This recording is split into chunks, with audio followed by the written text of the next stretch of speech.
Hello, stroke warriors and families everywhere. This is Ralph Cortez again with Stroke Warrior Radio's interviews with providers. Today I'm talking with a leading neurorehabilitation physiotherapist based in, I hope I say this right, Ahmedabad, India. Yes. Dr.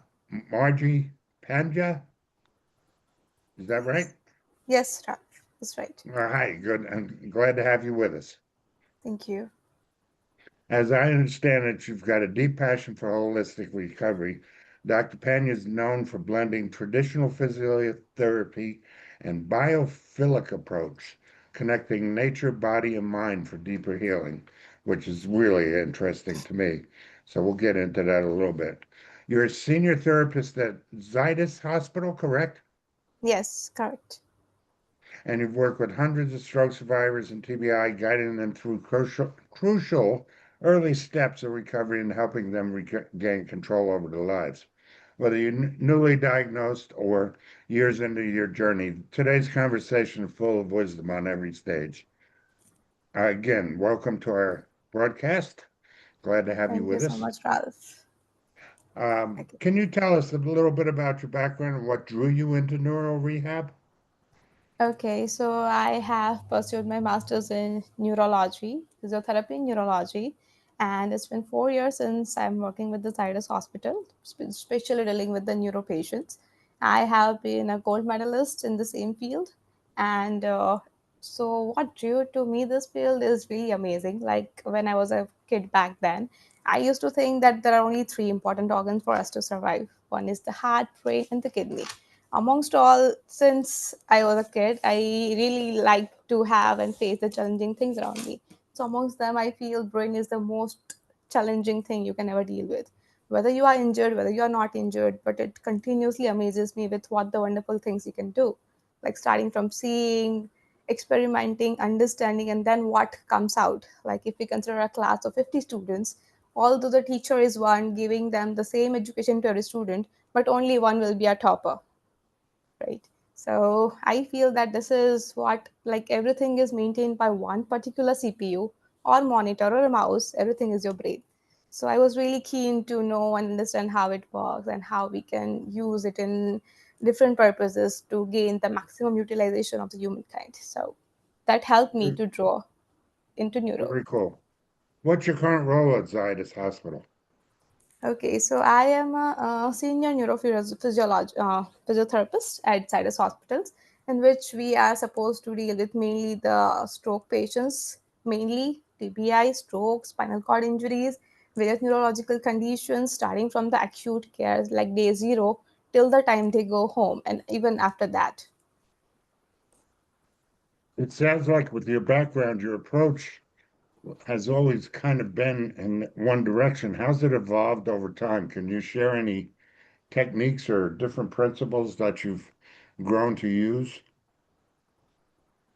Right. that So you're finding more effective than they used to be?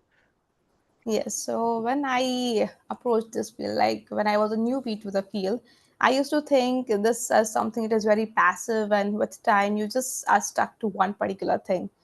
But as I am evolving, as I started learning and loving the subject more and more, I found that no, there is nothing like you are stuck with a thing. You are evolving. Since your brain is evolving, even you are evolving. And that drew me and that made my passion more keen to the subject of helping the people who are more affected. Like if you come across a fracture or a broken bones or a ligament sprain, you do know that you're going to be fine with a certain time, with a certain element, with a certain thing of a do's and don'ts. We have the listed do's and don'ts. But when the patient is suffering from the neuro, there are no such guidelines available. Although the majority of the people suffering from stroke is increasing day by day, but still there is no blueprint. Like, what are we supposed to do? What are we not supposed to do? When will certain things come and when will certain things don't? So it's very important, like with time, firstly, we need to evolve as a physical therapist. Only then we'll be able to evolve the patients and the caregivers, of course. But considering the population and considering whatever the things that are being going on here, it's really difficult for the patients and for physical therapists to give one-to-one attention to the patients. Like if we compare, there are, let's suppose that per therapist there are 10 stroke patients available, if roughly I say. But Okay. one to one education is very difficult here because we don't have that much of understanding, and especially the patient is belonging to some rural areas. They have n number of queries with us, like how to deal, how will they be okay, what are the things they should look after, what are the things they should not look after, and how the recovery is going to proceed, what are the techniques they should follow, how they are going to be recover if they are going to recover. So all these things, they keep me driven to the field, and they help me to discover the things which earlier, if I wasn't into the field, I would have ignored. Cool.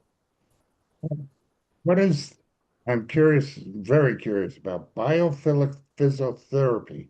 What does Hmm. that mean and how does it play a role in your treatment philosophy? Yeah, so biopeel is something that it helps to connect humans with the nature. So in earlier times, we have evolved by living in the forest. Early humans, they used to evolve in the forest, they discovered the fire, they used to eat fruits, plants, even they used to wear leaves as a clothes. So humans have a deep connections with the earth, I would say. Now, if we are supposed to engross the same thing in terms of physiotherapy, bibliophilia is something that you make the patient exercise along with including the nature things. It may be a sunlight, it may be a trail, it may be a walk through the plants, nature, even simple things like growing a plant inside your room or in your surrounding can make a great deal to you. Like we are aware about what the plants and what the nature and what the fresh air can do. Even a simple task like opening a window, allowing the fresh air to come in, allowing us to breathe well, it helps deeply because since we are healing every day, even if we are suffering from stroke or even any of the neurological conditions, we all are healing each day by doing the each things. At the end of the day, we need a healing. So even the simple process like breathing the clean air, redeeming yourself every day, knowing what you are doing, how you are doing, it helps a great deal. Now, if I'm supposed to incorporate the same philosophy into my patients for the neuro, to be precise, I would ask them that, as I told you, just open the windows if you cannot go out or if you don't feel like going out. Just plant. Now that with the technology we have those indoor plants for which you just water it like twice or thrice week, so it's sufficient enough.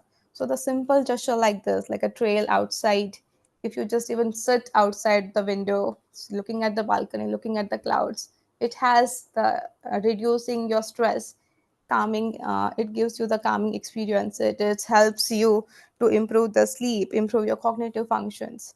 So all this, it may appears to be very trivial, but by the end of the day, by the end of the recovery, all these things play a very important role. I like that. I've always had a fascination with the outdoors, and I never realized that it could be a treatment, actual treatment for you. That's pretty Yes. cool. Um, Yes. a lot of us up here talk about we didn't know what we didn't know. So for someone who has just experienced a stroke or TBI, what's the first thing that they or their family should understand about recovery? Okay, so the first thing they should, as a patient or as a caregiver, they understand is that it's not something that's been induced. It's not your fault that you got that. It's not something that could have been induced by someone else's curse, or you are not here because of your old sins or deeds. Number one. Number two, you are here because there would be something which shouldn't have happened, but since it has happened, now we always have to think about what we are supposed to do now, rather than contemplating ourselves about the situations, crying and bragging about what has been done. So instead of suffering, I would entitle them that you need to stop considering yourself as a victim. Number one. Number two, we need to make them understand that this is going to be a long path, a long journey in terms of physical, mental, financial, and emotional turmoil. It's not like one thing like you're going to be well in 15 days. No. It's something that is going to last, and you have to show up with the equal zest that you showed up on the day one. Because if you lost or if the caregivers lost, the half journey is already lost. So the only base part is it's a long journey. That's all. Wish somebody would have told me that. You know, And that's the best answer I've gotten so far that I've ever asked that question. Hmm. How important is early intervention, and what are the signs that someone is working with the right or wrong therapist? Right. So this is the most important question which I have been dealing with from the patient and from the caregiver side as well. So the signs of the good therapist is someone at first who has a basic knowledge of the field. Like there with the many quacks appearing from here and there, and with the Google, now we have doctors on every corners of the world. But this is not how it is supposed to be, right? So first foremost thing is the education of the therapist. If you think that the therapist who is being excellent in this field, who has been treating these patients, so it's not like they're only going through the textbook. They do have their personal experiences, like the way they deal with the patients with their problems, and what appears to be a problem or what appears to be some trifle in unimportant things for us, it may be something very big for them. So the problems, understanding the problems, the education, the qualification, then next comes is hearing skills. Now with the development, we are losing the hearing skills because half of the problems of the patients and the caregivers will be solved if we just hear them. If we just hear their own problems, if we just hear what are they going through and what they are asking for us to do, like what are the basic things for me. Let's suppose that it's important for a patient to just run, but maybe for a patient just needs that how he is supposed to turn in the bed, how he is supposed to sit with the minimal support, how he is supposed to eat with the everything that is going on with the affected side, how he's supposed to balance himself. So by just by talking with them, just by having a good conversation with them, all this the basic things like what they are supposed to do, they'll be listing us, they'll be giving us a task, in fact, that we want A, B, and C at first rather than doing C, D, and E. So the foremost thing is you need to hear them. Next comes the empathy. Now the survivor who is there, no one is looking for sympathy these days. No one wants to be feel that they are just a load to the society, that they are a sufferer. So a little empathy, a little communication, then it comes like uh, you need to help them, you need to provide them a safe environment for them to speak, for them to express, rather than just saying and rather than just being ruling the field that okay, now you are a sufferer, you are not allowed to do this, this, and this. Rather than that, you need to provide them a safe place where they can evolve.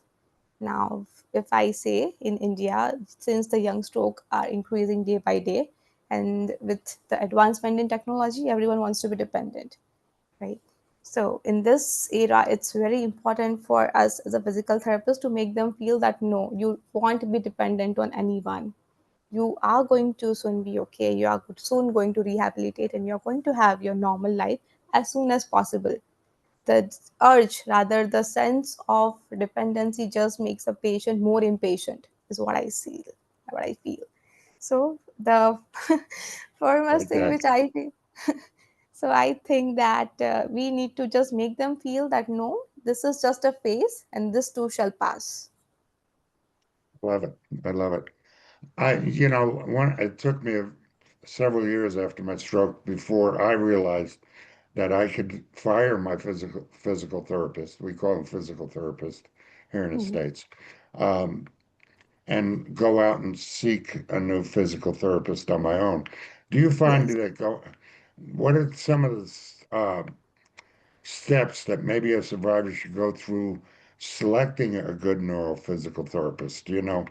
For example, one of the things I did is I went and visited the facilities to see if they had what the equipment that I might have needed.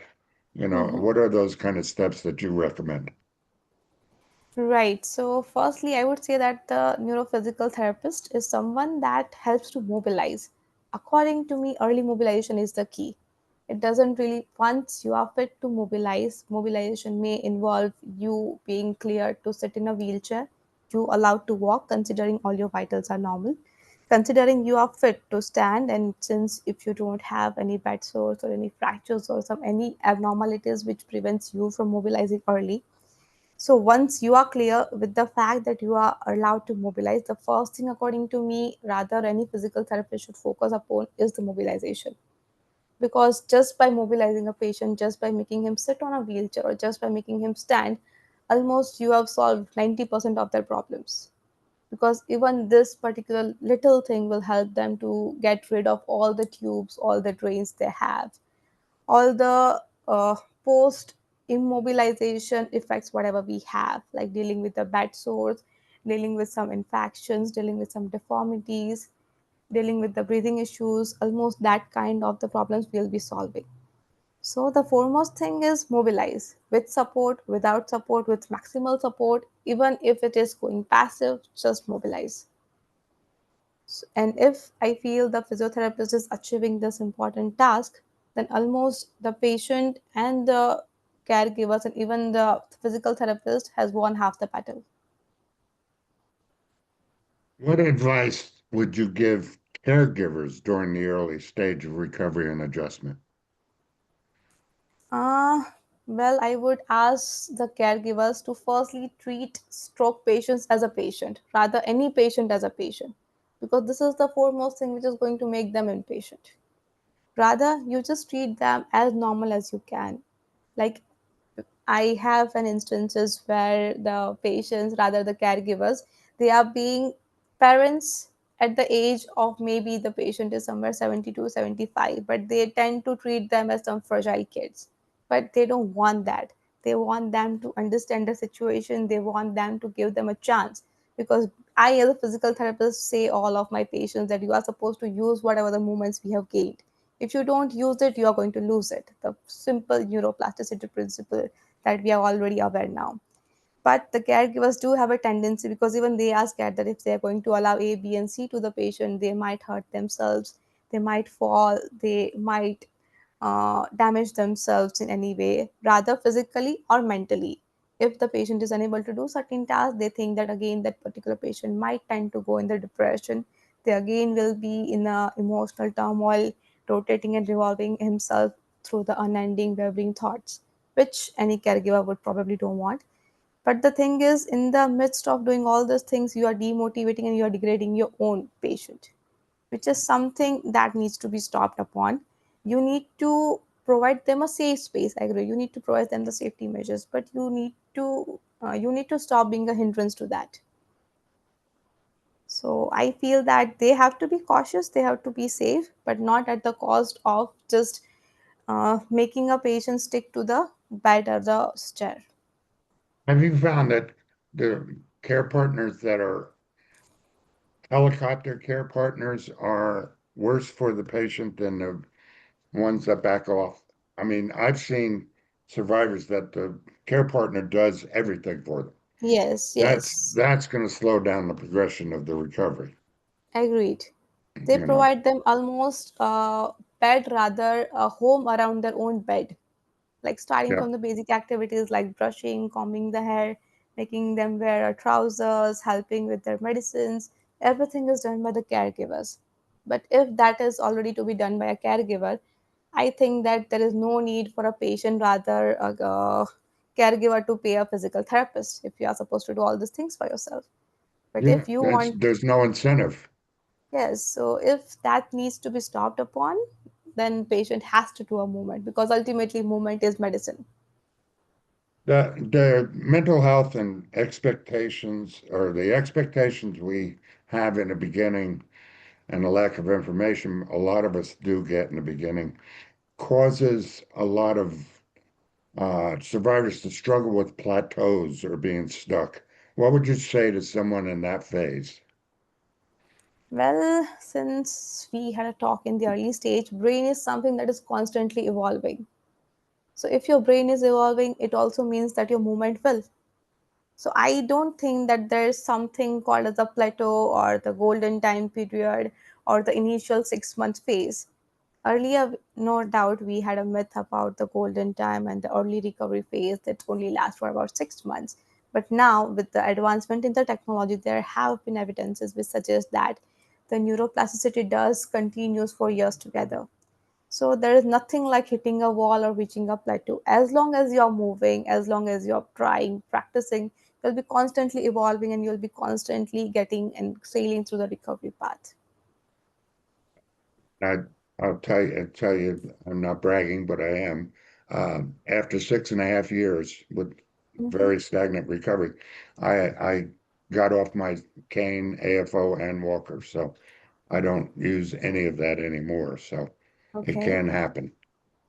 Okay, just sorry to break you out, but what do you have any impairments? Like if some other patients who are not very aware about you being a survivor, does they perceive you as a survivor now?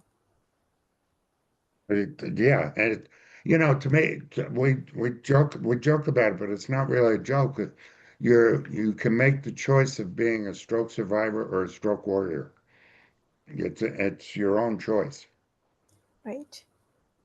How do you help clients set realistic goals, but still be hopeful in their recovery? Well, I think that you need to try because the hardest battle is the one that you fight in your head. If you think you are done, you are done. But if you think you still have a hope, you still can do well, then obviously you can. So I think there is some saying that say you are harder than you believe and smarter than you think, I guess. If I'm not wrong, please correct me. So I've I heard that. think this is what holds true in this field as well. The moment you think you have done yourself is the moment you have lost the battle. So first battle I feel it starts all in our head. You need to stop thinking that this is it. You need to feel that you are going to be okay, which ultimately, considering you, as all of us can see, you have rehabilitated yourself very well. Because ultimately, all of us are trying to do is rehabilitate to again go back to the path that you came from and start your normal journey as soon as possible. So there is nothing like it's done, we have to stop. You have just stuck a hole or you're just stuck with a wall. Recovery is something that keeps on for years, although the pace will be slow, but yes, it stays for years. Small victories add up to big ones, don't they? Yes. Are there any surprising breakthroughs or moments of hope you've seen that stand out in your career? So yes, during my early days, I used to think that majority of the people they give up. Like people, once they start walking, they feel they start considering hand as something that is not important. In the earlier, like before the stroke phase, the hand, which served to be the most important tool for any of a normal human being, suddenly after suffering from after the stroke, people think that okay, a hand is something a useless thing. They don't use it.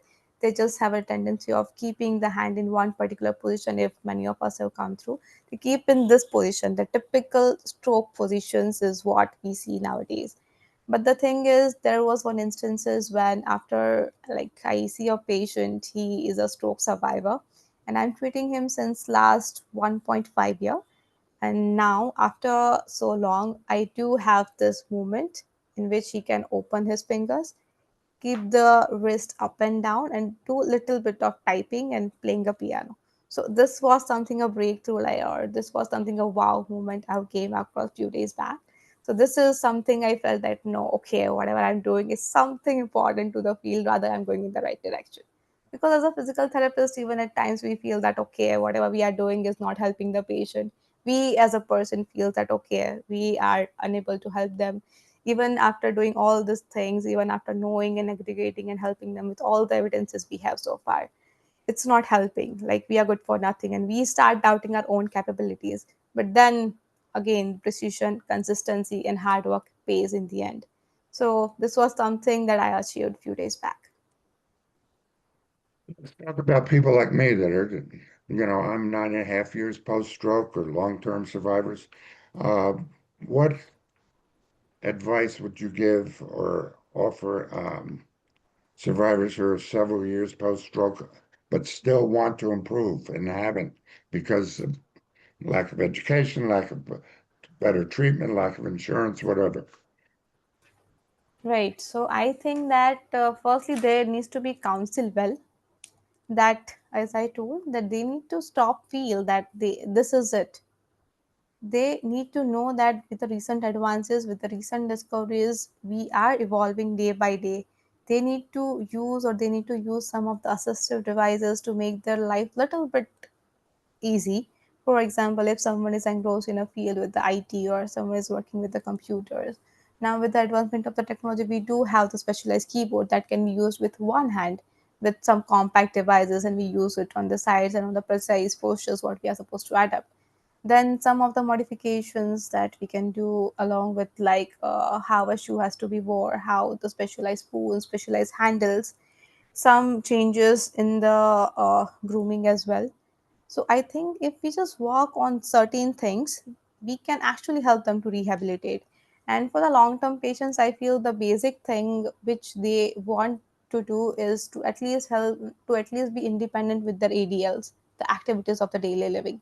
They want to stop feel that they are dependent or they need some plus one support. So there is nothing like, I would say, that you need to stop. You need to you need to work day by day, just for the improvement's sake. And maybe one day you are going to be normal soon. So this is what I feel. And if not, and if your physical therapist, if your caregivers is unable to give you that, I think you need to change the one and seek the second opinion. There's those little victories that reignite the fire to want to recover and become Yes. better. Yep. Um, do you recommend continued therapy even after someone regains mobility? What kind? Yes, I think that we need to continue it because, see, once you suffer a brain injury, a brain has undergone a ample amount of a stress. Many of the neurons or the brain cells would have died, and now to gain them back to the state, we need to work hard, of course. So I feel it's a myth rather that once who was a gym trainer or once who is engrossed with the heavy activities won't be getting a stroke is just going to be fine forever. But this is not it. Your physical abilities, since for even for a stroke patients, if I would say, just the normal task like lifting up a mobile phone is going to be a great deal, is maybe an equivalent to climbing a Mount Everest at times. So once even you have gained the mobility, since you are spending lots and lots of energy in choosing or in doing a simple task like lifting up your phone, that endurance, the endurance which you had in your pre-stroke stage, needs to be recovered. So yes, even I would say we can decrease the intensity or we can decrease the amount of the sessions, but yes, physical therapy, rather activity in any of the field will be highly appreciated. Do you suggest that people, this is something I did and it worked for me, but do you suggest people that have lost the ability to do something, do it anyway so they relearn how to do it?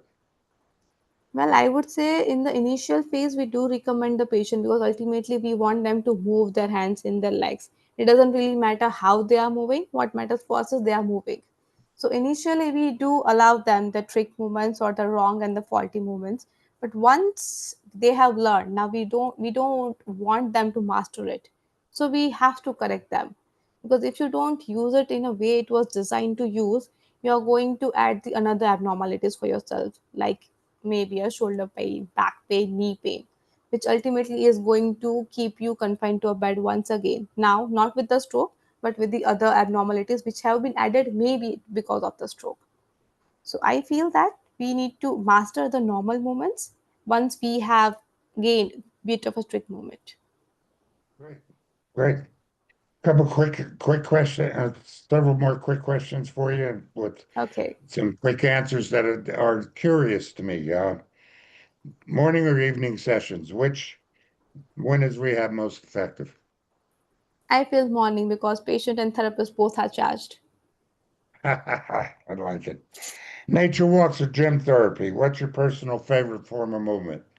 Nature walks, I always. like the air, the sun. Yeah. Books or Yes. podcasts? Where do you get your inspiration? Well, my answer will slightly be biased because of this, because I am a bookworm, to be put it in a word. So yes, books. Okay. Manual therapy or electrical stimulation? Which one do you reach for first? Always a manual, because manual is something that can also be practiced in the areas where you don't have the facilities of some highly equipped devices. So no one can beat the manual first. One tool or technique every survivor should know about. Uh, breathing techniques, I say breathing techniques, relaxation techniques, the way you're supposed to transfer mobile, the way you're supposed to at least transfer yourself from the bed to the sitting position, and if you're in the sitting position to the wheelchair, or maybe probably a standing. Oh, I like that. One thing you wish all caregivers would do more of. Mm, to stop making a patient feel a patient. Okay. Simply put, I love it. A therapy myth you'd love to bust once and for all. Mm, recovery is something that stays with you forever, till the last breath. Your go-to wellness practice at the end of a long day. Mm, talking to my parents, having dinner with them, and confronting myself if I have helped enough with the patients and myself. The sense of Recovery is, satisfaction. yeah, there you go. Recovery is, Never ending. I like it. What one message would you wish every stroke or TBI survivor could hear today that we haven't covered? You are stronger than you think and smarter than you believe. I love that phrase. I really do. What do you think the future of neuro rehab looks like, and how can survivors stay informed about the evolving healthcare options? Well, the future of neuro rehabilitation looks like that now with the evolved technologies, we are just trying to eliminate whatever the deformities that was presently being seen almost in all the patients.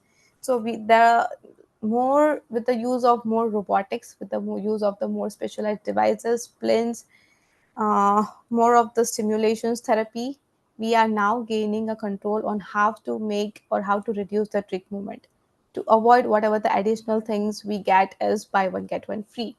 So with this, we are trying to overcome the things which were not possible earlier.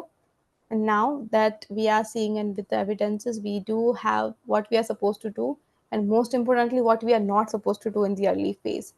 And as far as the new innovations are concerned, I feel that whatever the innovations you can deal with, I mean, you need to go with the manuals. The basic thing which can you can do is the manual, because ultimately it is suppose you are supposed to rehabilitate.